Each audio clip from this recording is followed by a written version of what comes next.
Hello' everyone, আজি বানপানী সাহায্যৰ কাৰণে অলপমান বস্তু লৈছোঁ। যিমানটো মোৰ সামৰ্থ্য আছে আৰু সিমানটো লৈছোঁ, বেছিকৈ ল'ব পৰা নাই, এইটো কাৰণে বেয়া নাপাব ৰাইজে। আৰু তাৰ কাৰণে লৈছোঁ, অলপমান দেখাই দিছোঁ।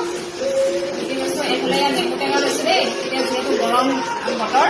তাৰপাছতে বিস্কুট পেকেট লৈছোঁ চাহ খাবলৈ কাৰণে। লগতে পাণ তামোল লৈছোঁ ককা আইতাহঁতৰ কাৰণে। তাৰপাছতে ভাতৰ লগত খাবলৈ কাৰণে অলপমান আচাৰ দিছোঁ, মোৰ মানে নিজে বনোৱা আচাৰ। তাৰপাছতে দালি দিছোঁ অলপমান। তাৰপাছতে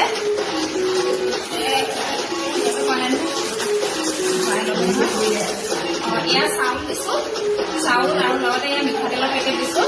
তাৰপাছতে এইফালে আলু ফ্ৰাই দিছোঁ লগতে। আৰু এনেকেই মানে কেইটামান কৰি পেলাই চবকে দিব নোৱাৰোঁ, যিহেতু ইমানটো মোৰ সামৰ্থ্য নাই। সেইটো কাৰণে যিমানটো পাৰিছোঁ আৰু সিমানে পেকিং কৰি লৈছোঁ। এলেংগৰা ফালে যাম আজি।